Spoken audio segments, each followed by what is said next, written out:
that the sun shines down its power to all the world and makes the wind blow strong as it will. I wonder how gentle rains can fall upon the land, so lovely earth can stay lovely still.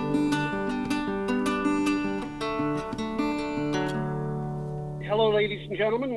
Welcome to the 366th edition of Energy Week. Today, as we're recording, this is the 9th of April, 2020. We're starting with the 2nd of April, 2020. Every day I go to the internet and I collect a set of articles, do a synopsis of each, and a link to the original article. 10 to 15 of these are put up every day at my blog, which is geoharvey.com, geoharvey.com. You can go there and find links to the articles that Tom and I are talking about and read them in depth if you wish. There's also a site called energyweeknews.wordpress.com, which has just the articles that we're talking about and nothing else. Sorry, I'm clearing my throat.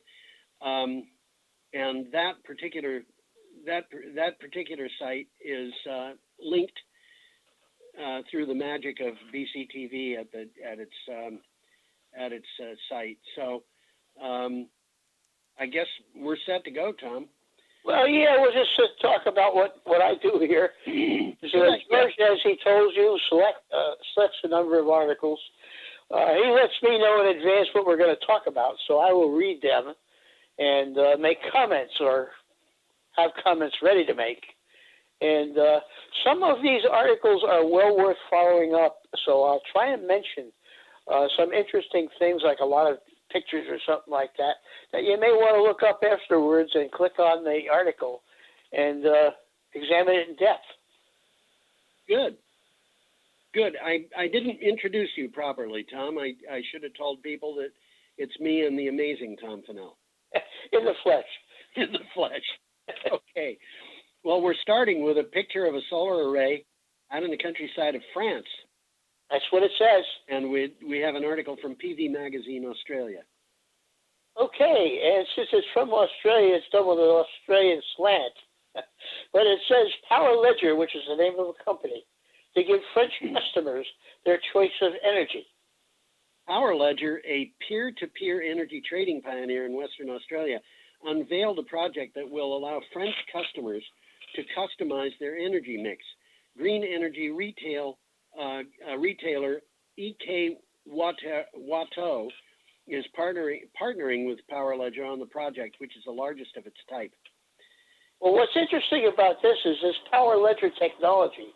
It allows the customers to switch and mix their energy sources, such as a remote wind farm or their neighbor's rooftop solar. You got to realize this is happening in a part of Australia where there's not much of a grid. But the customers who are doing this are in France. This is a French. Yeah, that's right. Duh. Well, they still have the choice, and that's what it is. This technology gives them the choice of where they're getting their energy from. Right, and what the Australians did was they had a lot of experience with, well, unusual situations. But what it would mean in Vermont if this happened, or California or wherever, would be that a customer could sit down and say, I want to get all my power from the Brattleboro landfill solar farm. You know. Yeah, that would allow. Theoretically, this will allow that. Yeah. So that's what that's all about. That's interesting. Yeah, it is. Are you set with that? I'm set with that. Let's move on. Let's move on. We have a picture of a neighborhood pump jack. It looks like a pump jack to me. You know, what it reminds me of is when I was in, grade school, maybe a little older than that. This would have been in the 1950s. I remember seeing a photograph of the Oklahoma State House. And they got one of them on the front lawn. They had them on the front lawn. They had pump jacks on the front lawn of the State House. And I just thought, what in the world are these people doing? But there it is, and we have a. Off the top of my head, I would imagine that makes more noise than a windmill. I would imagine. Anyway, this is an article from CNN. Oh, I'm sorry. Is that right? Yes, it is. Yeah, it is from CNN. I just trying to check that out. Well, this is an interesting thing, and it says the world could soon run out of space to store oil. That may push prices below zero. And just as a takeaway, it was $100 a barrel in 1980. It's less than $10 today.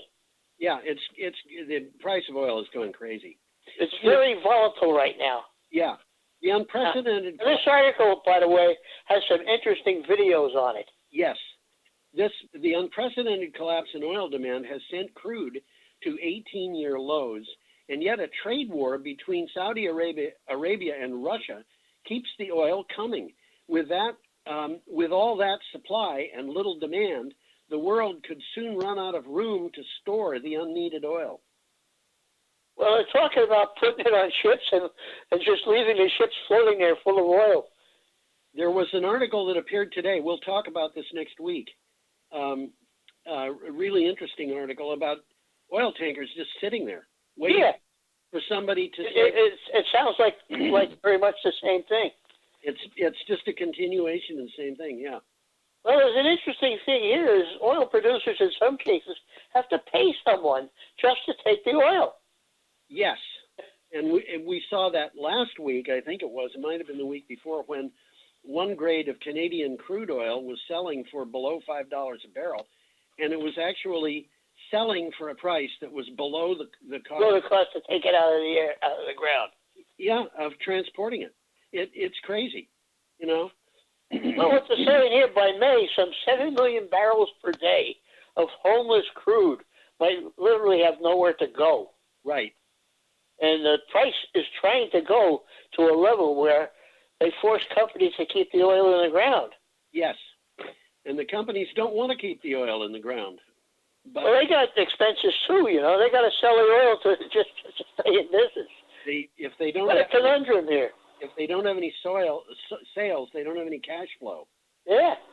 So, they're a lot of them are in trouble. And I've seen projections that in this year, possibly as many as 90% of American shale oil companies and fracking companies will go out of business.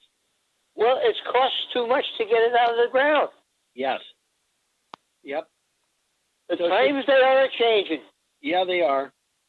We have an article from Clean Technica now. A nice picture coming up of an electric cement mixer. Who'd have thunk? Who'd have thunk? I keep seeing these things that I don't expect, like electric mining trucks that will hold 40 tons of ore. And here it is, an electric cement mixer designed to go on the roads. So this is from Clean Technica. What do you have for a title?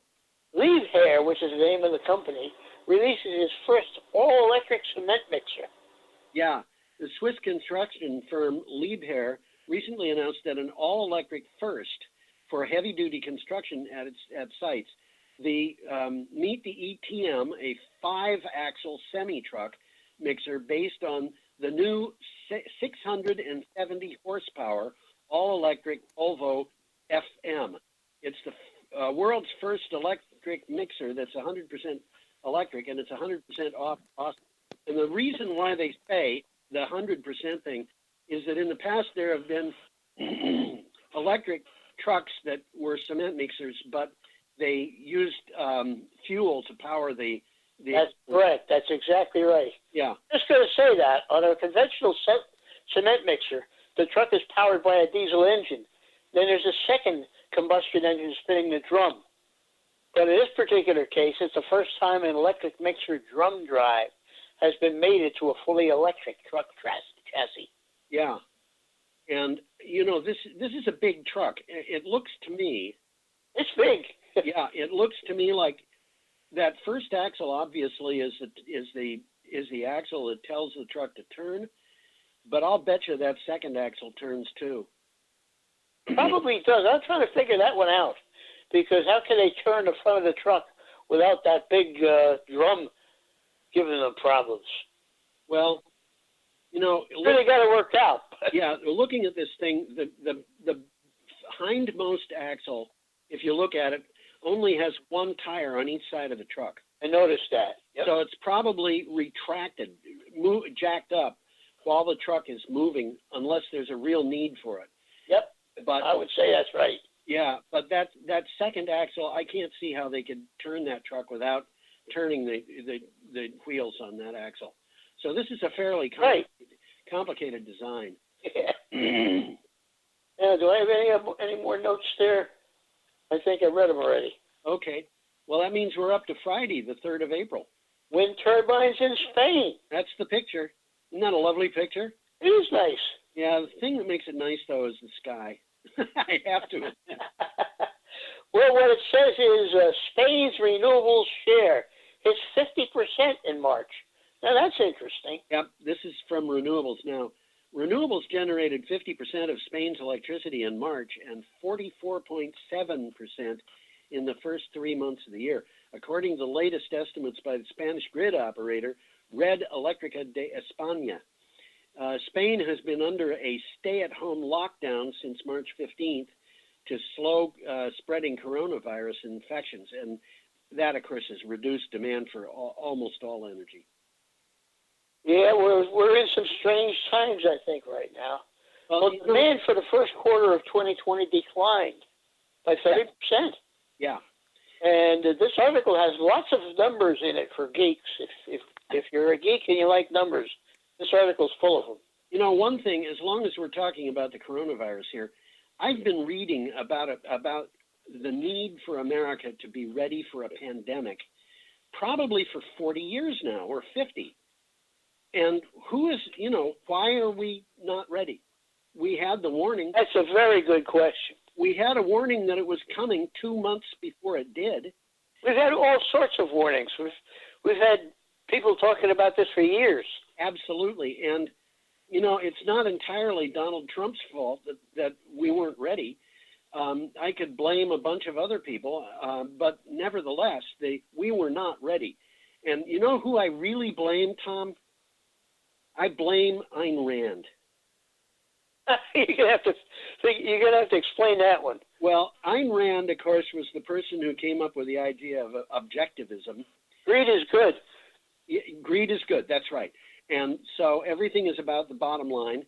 And the problem is, you cannot prepare for a pandemic and make money at the same time. The only thing that you can do with a pandemic when it comes to making money is making money during the pandemic. And that's interesting. So no money was going to go into preparation for the pandemic any more than her followers want money to go into preparing to defend the environment from damage. And there isn't any money in it, at least not for private organizations that are devoted to that exclusively.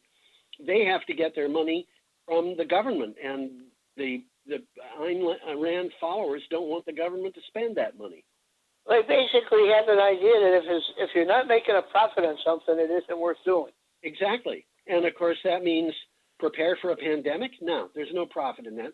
And the result of that is that we're spending $2 trillion, trillion with a T, making up for the economic losses from this thing. This is not smart. This is there's going to be a lot of shakedowns from this. Yeah, but it's Donald Trump said he knew that this was bad when it was coming, but he's a cheerleader for the United States, not a person who he wants to start panics. And there's been a lot of comments about that. Should we move on? I think so. Time's a wasting. We have nice pictures of some Teslas.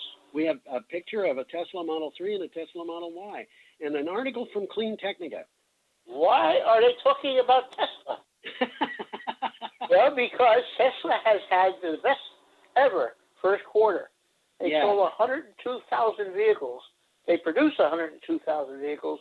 They delivered 88,400 of them. Yes, and part of the problem there is they couldn't deliver as many vehicles as they produced at the end because of the coronavirus. But, well, that's why there's so much of a difference, huh? Yeah. Yeah, it makes sense. Yeah, Tesla has yet again broken some records. It produced 102,672 vehicles and delivered 88,400. This despite the COVID-19 virus. Tesla's Fremont factory and its Shanghai factory were both shut down for periods of time last quarter due to the coronavirus pandemic. I don't think they've opened those two factories up yet again. I wouldn't know. But a graph on this article shows nearly exponential sales growth. Yes. Yes. Just doing something right. Well, yeah, the only thing is you have to be prepared. I have a feeling that Elon Musk knows you have to be prepared for a sales growth that looks exponential to flatten out after a while. I think so. Yeah. I got my phone. Also, are you ready for the next one, Tom? Yeah, I got it. It didn't go far. Okay. Hey, picture some fish. Fish. Coral reef fish in the picture. And this is an item from CNN. And it says marine life in the world's oceans can recover to healthy levels by 2050. Well, that's encouraging. Yeah, it is. Researchers found that in spite of marine biodiversity losses during the 20th century, the population losses have slowed and in some cases have even seen a resurgence during the 21st century. Scientists nodded to a series of successful interventions.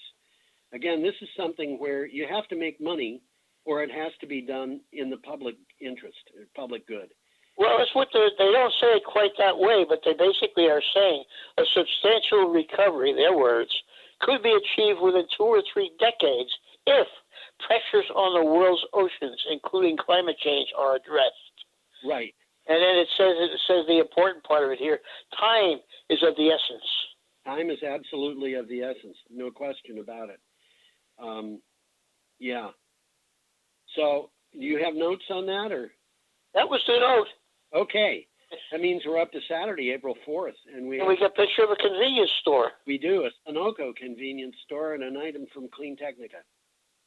Gas stations face bankruptcy as demand plummets. Well, it's interesting with electric cars coming. Gas station, I wouldn't invest in a gas station right now. Well, yes. Let me read this. With falling oil prices followed by loss of demand in a lack of profits may force a number of gas stations and convenience stores to close, especially in rural areas or markets dependent on commuters. And like it or not, that presents a big problem for everyone. But what it says is here is the gas that many of the smaller independently owned gas stations have in stock was bought weeks ago when prices were still high. Right. So fuel retailers are having to maintain pump prices at previous levels. So they're losing money. They're losing money. And you know, that picture is recent, and that shows gas prices above $3. I went on a walk a couple of days ago. I don't drive, but I do go out and walk for exercise. And I went by a couple of gas stations that had prices below $2 a gallon. It's been below $2 a gallon for a long time. Has it been? Yeah. Shows you how smart I am. Well, you don't have a car. You don't worry about stuff like that. Well, when you don't have a car, you don't have to worry about stuff like that. Good point.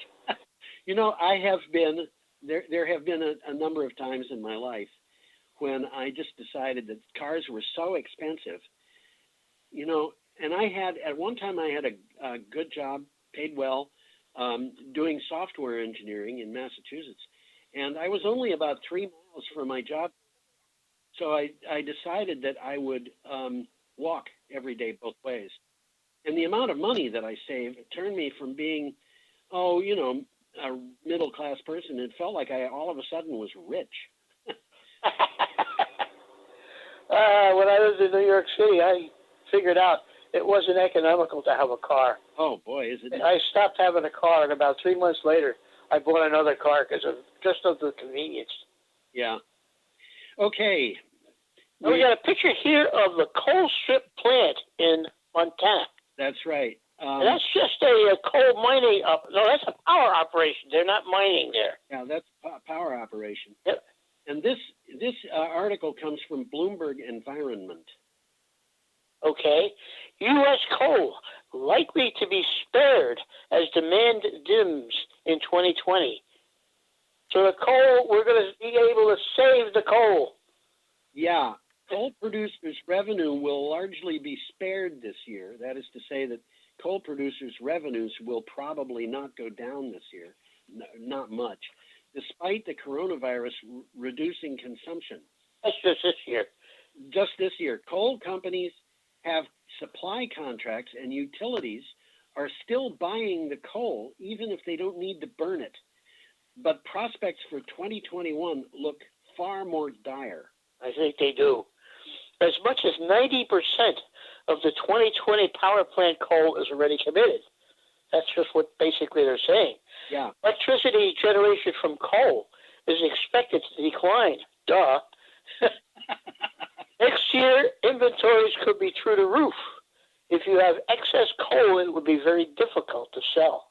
Yeah, and what was maybe you remember maybe you have the figure in front of you. My recollection was only 37% of the coal companies have contracts that go through next year.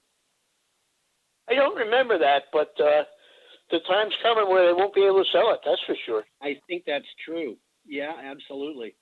Okay, still Saturday, April 4th, we have an article from Renewables Now and a picture from SB Energy. It's a Mitsubishi wind farm in Japan. That's in Japan, huh? Yeah. That's kind of pretty. It is.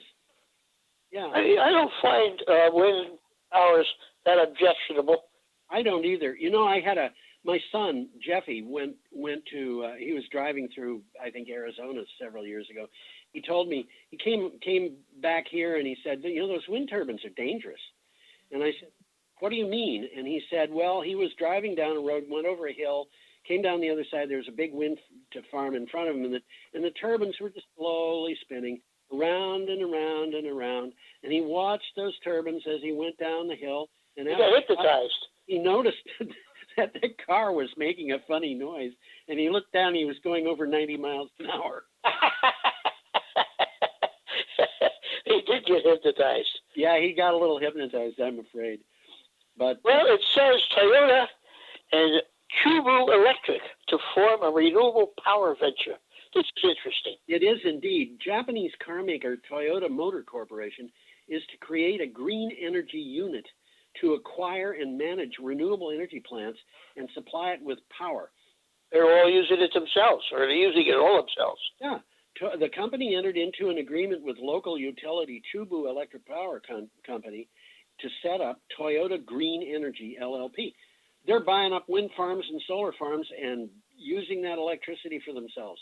It's basically very much like what Google and Apple and so forth are doing in the United States. That makes sense. Yeah. I mean, when you use that much electricity, it really makes sense to manage it yourself. Absolutely it does. Yeah. So any more on that, Tom?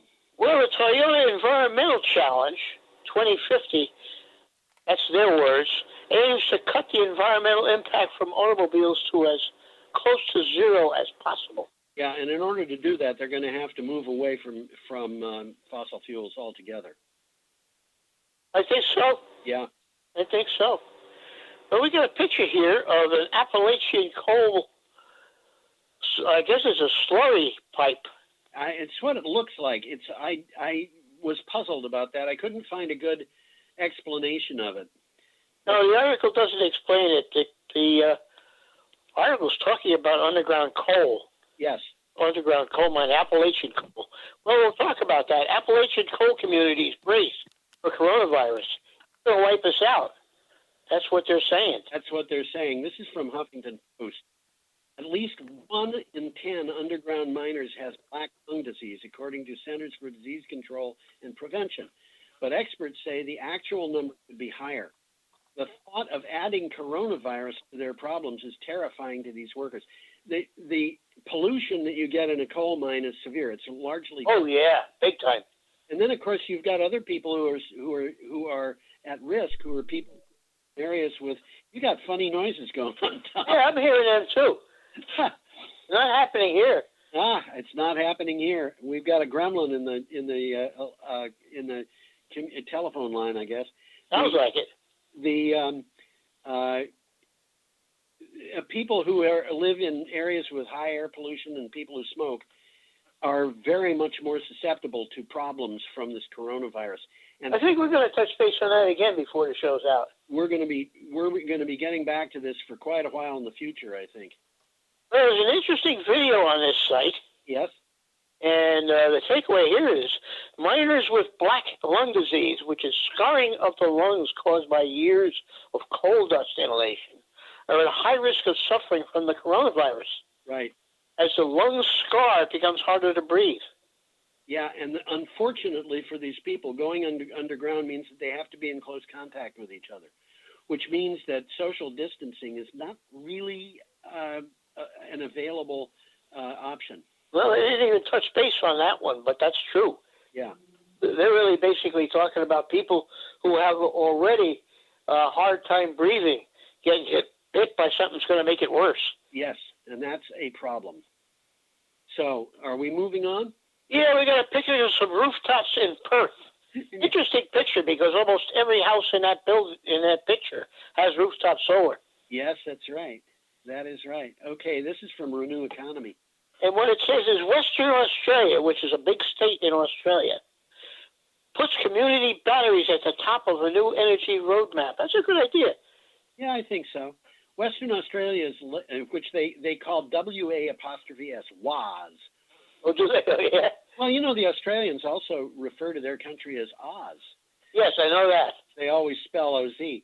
Yeah. Western Australia's Labor government unveiled an energy roadmap that puts community battery storage at the top of its proposals. It aims for a wholesale switch to such energy sources as rooftop solar panels, EVs, household and community batteries, and microgrids. Well, they've got what they call a distributed energy roadmap, and it deals with this switch. And rooftop solar is installed in 1 in 3 households there. Yeah. And it generates up to 3 times as much power at certain times a day. Well, any solar does. Yes. And the DEW, the Defense Energy Roadmap, proposes new community batteries. Good idea. Yeah, good idea. They call them power banks to be installed in towns and communities. Solar households can access virtual storage for the excess power from their solar PV systems.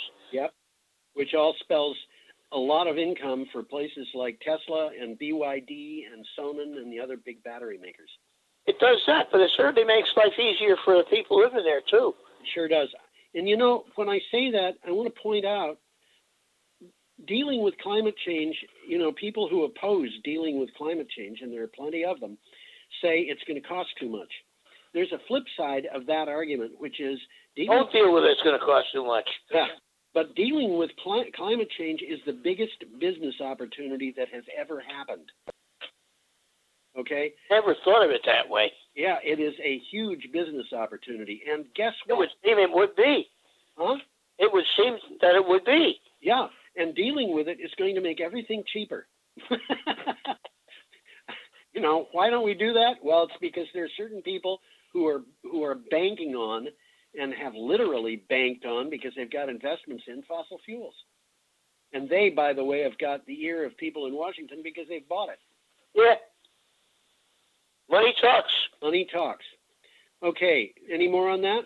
No, but we got a picture coming up of an OPEC meeting. Of an OPEC meeting, that's what it is. And you notice there's no names on any of those nameplates. I didn't notice that, but I guess they all know each other. I guess they do, but that means they must recycle the nameplates. Or they may expect that the people behind them are going to get replaced. Oh, well. Okay, this one came from NBC5, Dallas-Fort Worth. Sounds like a television station to me. Sure does. Oil prices set to crater. Huh? Duh. As Russia, Saudi Arabia meeting delayed amid tension. Yeah, the virtual meeting between OPEC and its allies, scheduled for Monday, was postponed as tensions between Saudi Arabia and Russia mount. Sources familiar with the matter told CNBC. One analyst said oil prices are probably going to crater. Probably going to crater is quoted. And, you know, this makes me think about what people do when they get to be scared. And these people at OPEC and Russia are starting to look like they're scared. I think so. That's why they're arguing with each other. Well, what it says here is the oil industry is divided on whether it should contribute to production cuts in an effort to stabilize prices or not. Yeah. And at the March meeting, OPEC proposed cutting production in an effort to combat the demand. But Russia and I guess the Saudis rejected these cuts. I think the Saudis actually suggested them, Tom, but Russia... I think Russia rejected them, right. Yeah, and the Saudis said, okay, if you're going to produce, we are too, because we don't want you to take over take our market share. And there are people who suffer as a result of this. The United States is suffering because you've got two big competitors, both trying to outcompete each other in a market where it doesn't hurt them very much, but it sure does hurt us. And in that, we are right there with Venezuela, which is getting hit by this too. Interesting. And Iran. Interesting. Yeah. Well, oil's getting hit doubly, I guess, by the downturn in economies due to the virus, and the fact that it itself is being less desired. Yes. It's being replaced by things like renewables. Yes.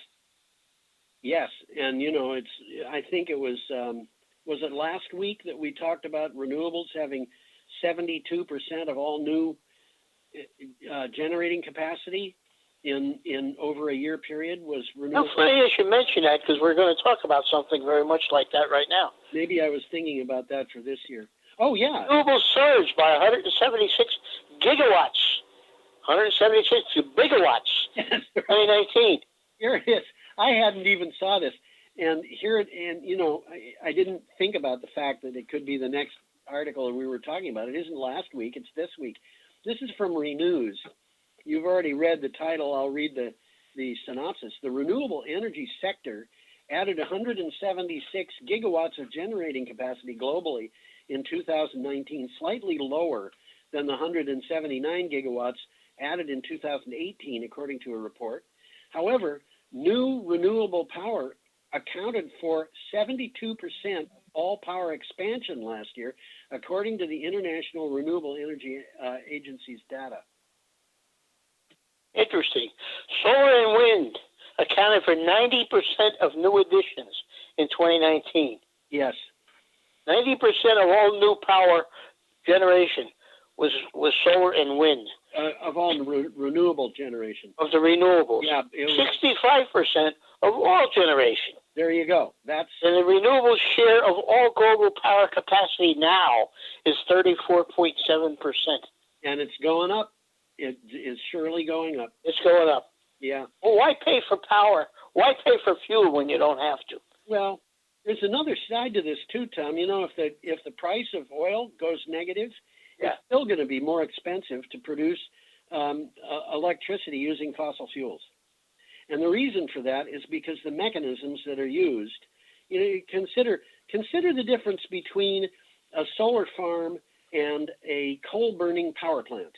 And just think about the numbers and sizes and shapes and costs of moving parts in each of those. Yeah. Well, what are the moving parts? What are the moving parts in a solar plant? Well, sometimes they tilt.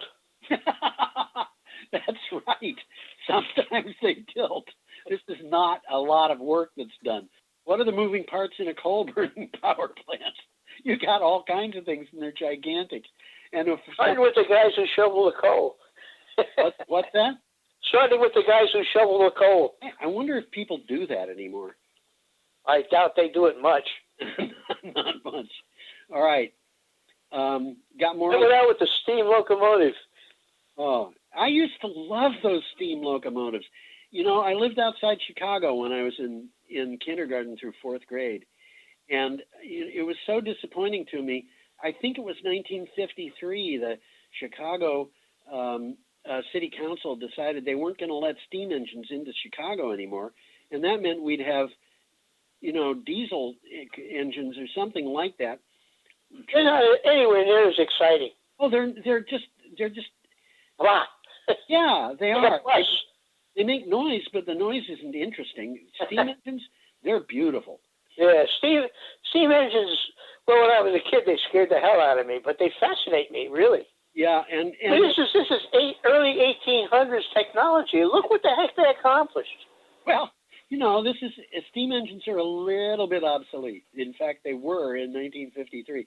One of the things they used to do was they'd go through town and, farm fields, if they dried out or something like that, would be set on fire by embers from these things. Oh, yeah? That doesn't look good.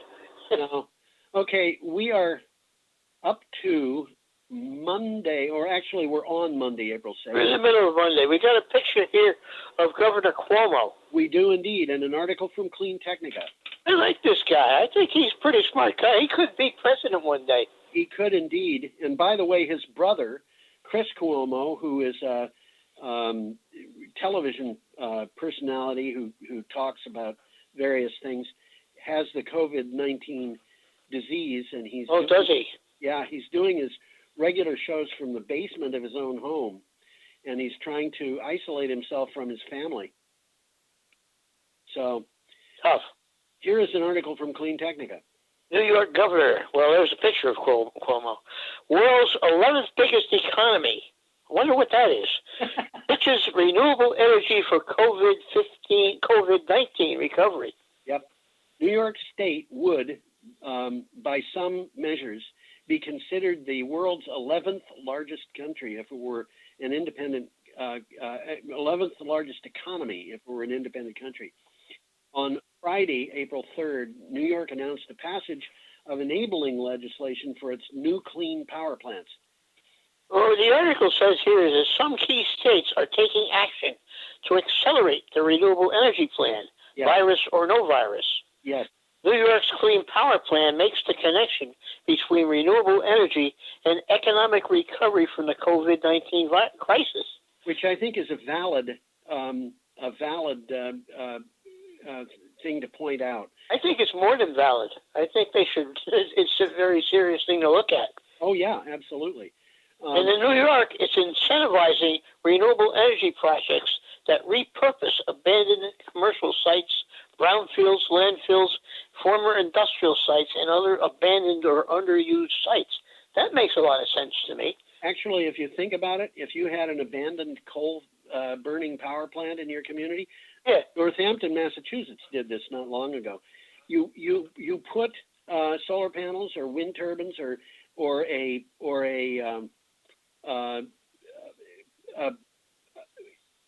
station where the energy is collected. You put a infrastructure there like hydrogen generating infrastructure. All of a sudden, you've turned something that you cannot collect taxes on to something that you can collect taxes on. So is Hampton a place where they've got the bees?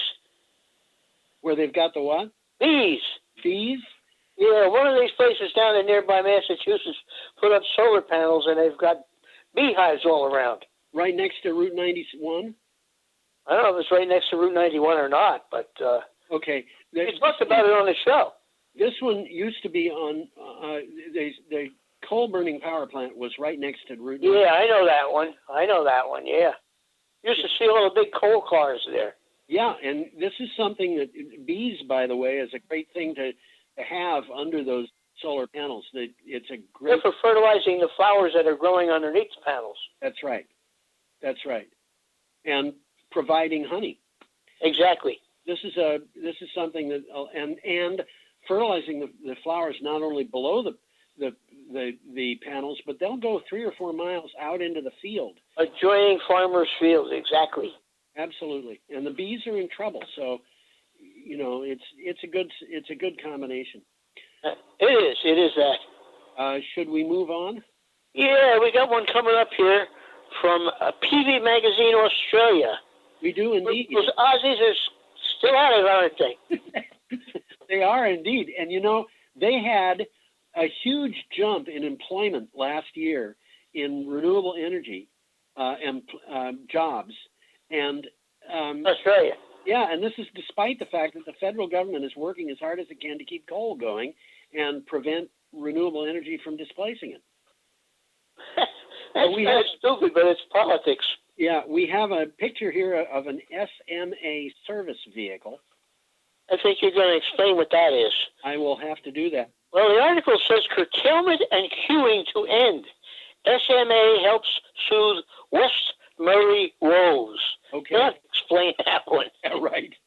Inverter company SMA may have found a way to allow 5 severely curtailed solar farms in Western Australia to resume normal operations. They have been curtailed by 50% for 6 months. This has implications for other areas where the grid is weak. What they've done is they've figured out ways that they can use their and I don't understand this. Maybe you do, Tom, but I don't understand. How do you make it possible to stop a curtailment with inverter? Do you know? Yeah, I'll get right to that with what I'm going to say here. Please do.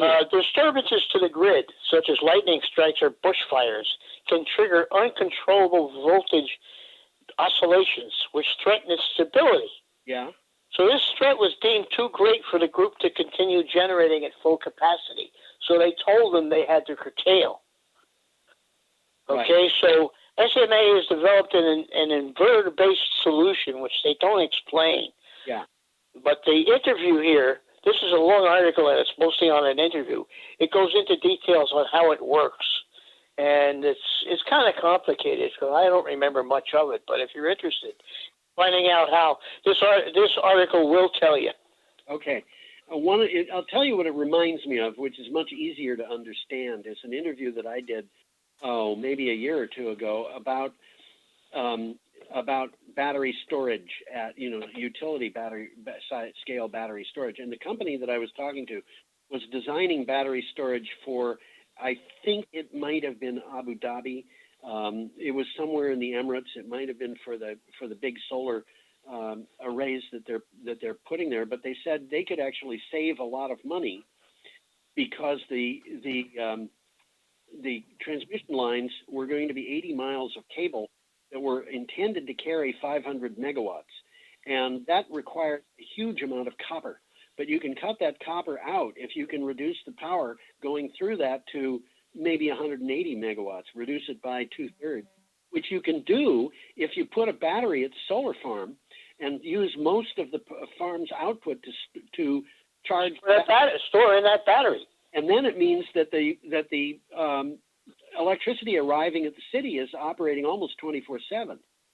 So it's a really good solution. Well, that's battery storage doing the same thing. How they do it with an inverter, I don't understand. But there's a lot of the inverter isn't storing the battery; it's just making these things compatible so that they work together. Right, and so there are solutions out there. What else can we say? Okay. Yeah. Should we go Basically, the whole reason for an inverter is that the grid operates on alternating current, and solar panels put out DC. Right. So you need to have an inverter turning the DC into AC. Yeah. Yeah. Okay, we are up to Tuesday, April 7th, and we have an article about architecture from Clean Technica. A very interesting picture there of a building. Yeah. It's called the Rainbow Tree Residential Tower. And it looks, I wouldn't mind living there. It looks like a nice place. It does indeed. Yes. Well, green building where they had 30,000 plants. That's not power plants. That's like vegetation. Yeah. 3,000 plants and trees to a cityscape. So this whole building is all loaded with plants. And that's why it's green. Absolutely. And it's green in this picture. The Rainbow Tree Residential Tower is stunning green architecture designed to be built in the Philippine city of Cebu, which is spelled C-E-B-U.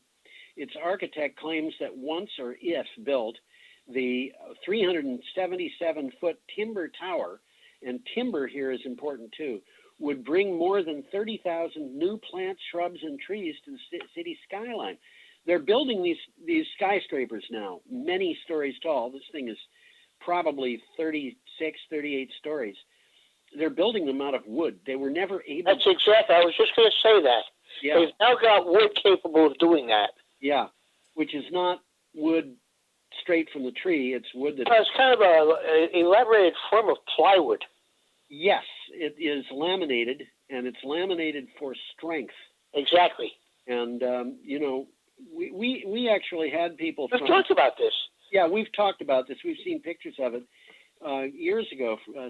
Somebody from Bensonwood had come down. An engineer had shown us on the TV show examples of lumber pieces that were 180 feet long, and things like that you just couldn't have done in the past. But in this case, what they're doing is they're putting trees into the cityscape, and they're turning that building into a tropical rainforest. I guess you could say that. By the way, there's an interesting photo gallery on this site. Oh, is there ever? That's about all there is. Yeah, that's basically it, but it's interesting. It is. It does not take a lot of reading to get through this article, but it does take a lot of time because you want to go from one picture to the next and look at them. Well, it's 32 stories, by the way. 32, okay.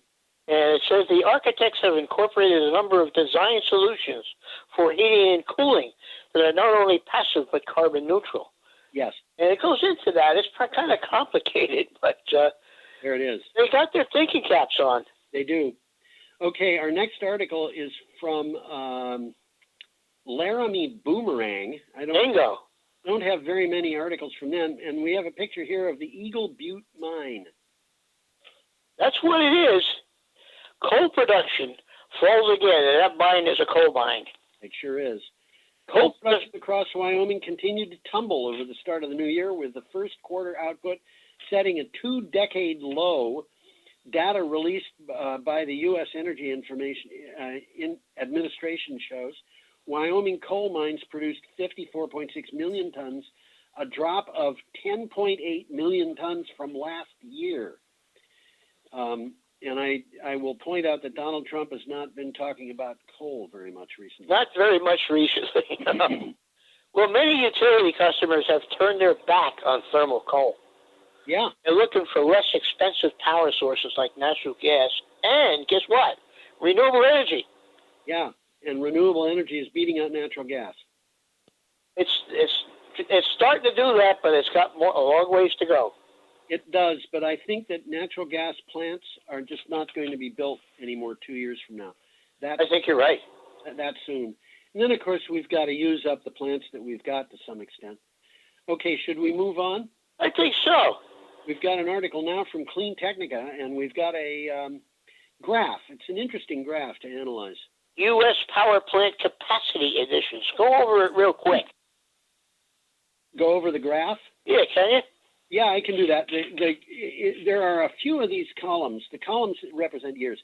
There's a few of these columns, not many of them, maybe less than half, have a black patch at the bottom. Those are coal additions. Those are coal, and they're going down, aren't they? They're gone since 2013. I mean, 2014 and on, there's just no additions for coal. There actually were some additions, but they were so small they couldn't make it onto the graph. Is that so? Yeah. If you look at the 2004 bar, which is the bar that is all the way to the left, you'll notice that 90.4% of what is there is gas, which is kind of a dark bluish gray?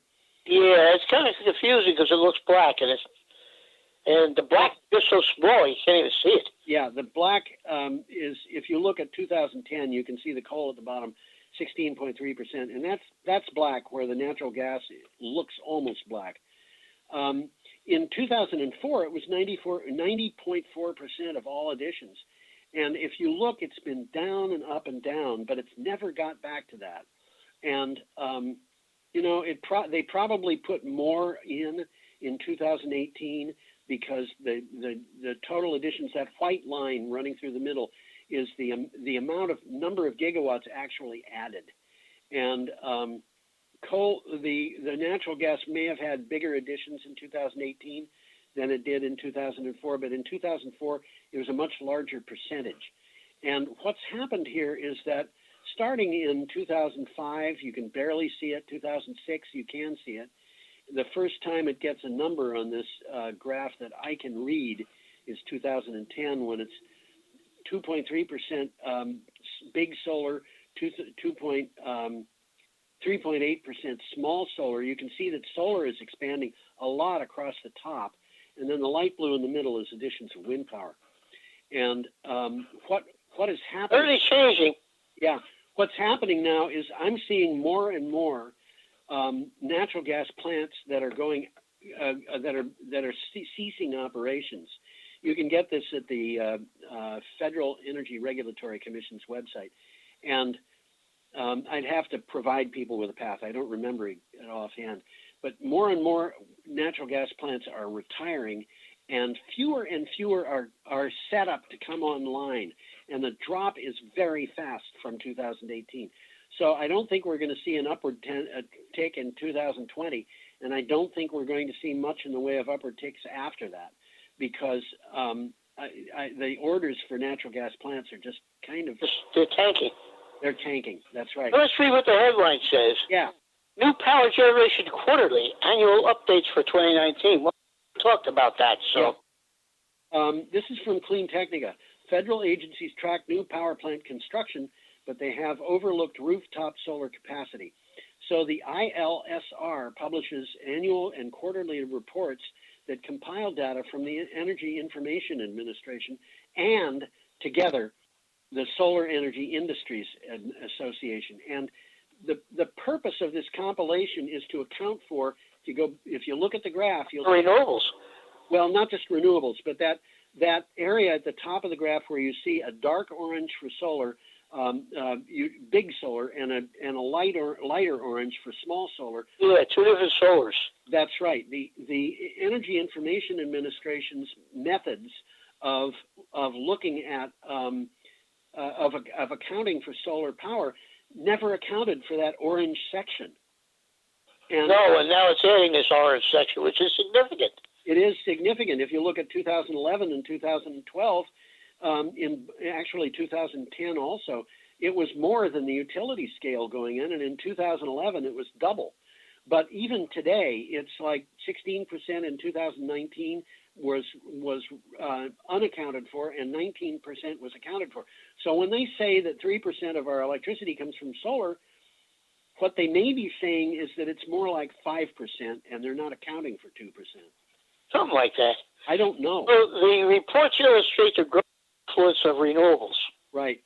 Which is more cost-effective than existing coal and gas-fired generation. So why would you keep coal and gas line power generation plants going? Probably because you've invested in them and you want to get your money back, but that's a losing proposition. It is indeed. Let's throw some money out the window. Okay, we should keep going, Tom. Yeah, this is the last day. Last day. We're up to Wednesday, April 8th, with an article from Clean Technica and a picture. Got an interesting picture there. Explain what that is. This is Lauda's air speeder, which is they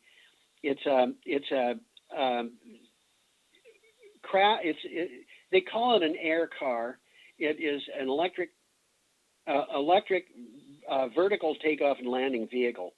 And all the way to the right of that, you'll see a bar coming out from the vehicle, and then you see these fuzzy things. That's the engine. There's the engine, which I think is probably two separate motors, and then that powers two rotors, one above, one below, and I believe they're probably going in opposite directions.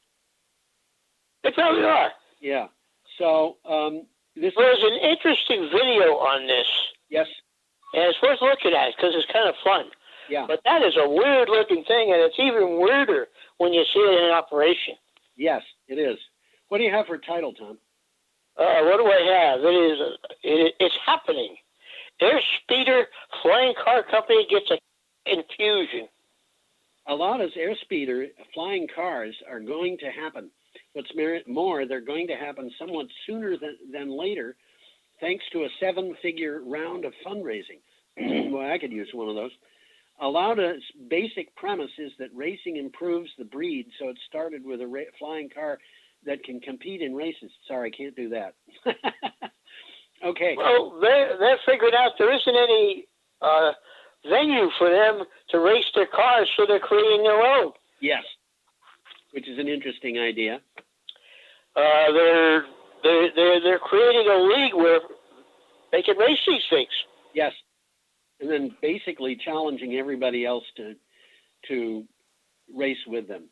Well, it says here there's 4 32 horsepower high torque electric motors on each of these, and it can propel the cars to a top speed of 124 miles an hour.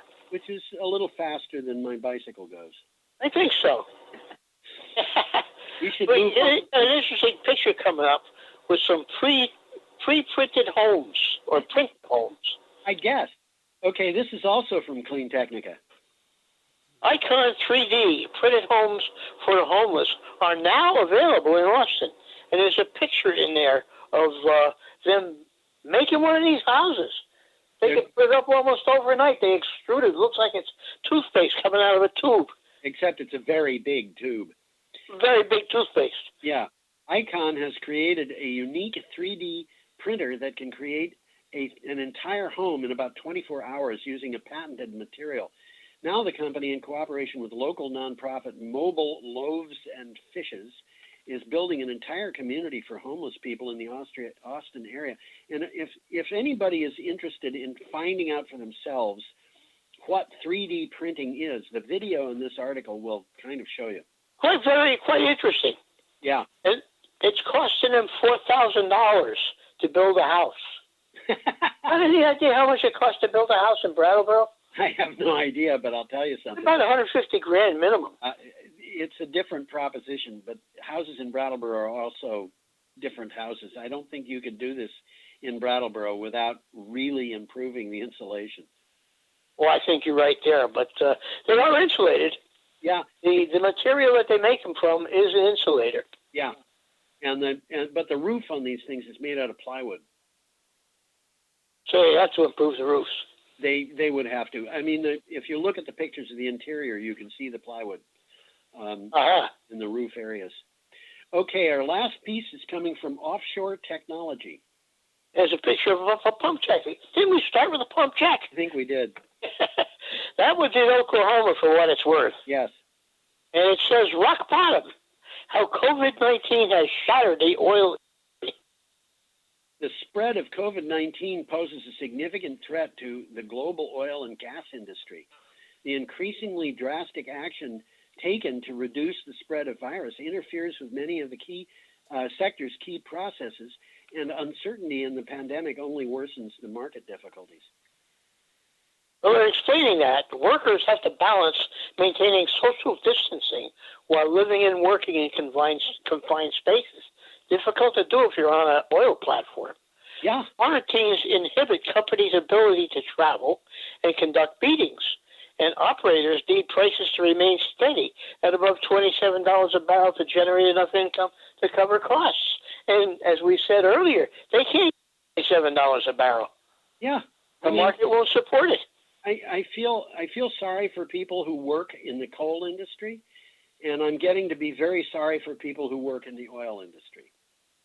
They don't have a bright future, that's for sure. Well, you know, we've got this stimulus package that is $2 trillion, and, you know, $2 trillion means that you could hide $2,000 billion stimulus things that are just kind of given away to whoever you want. I don't know how much of that is going to go to the oil and gas industry and the coal industry. I know the Democrats were trying very hard to have none of it go to those. The Republicans were trying very hard to have none of it go to renewables. And but I think that this, as I said, the projections I've seen say that something like 90% of the American oil companies are, and most of these, by the way, are small. I'm not talking about ExxonMobil-sized companies or Phillips 66 or, you know. Well, stay tuned, folks, because the times they are changing. They are indeed. And Tom, we're about at the end of our thing here, so we should say goodbye to everybody. There's a final slide, and I forget what the thing says on it, but it might just say "Have a lovely week." Everyone will have to imagine us waving goodbye. Yeah, there you go. I'm waving right at the moment, and you can see it if you just. I am too. Yeah. Goodbye, everybody. Yes. Adios.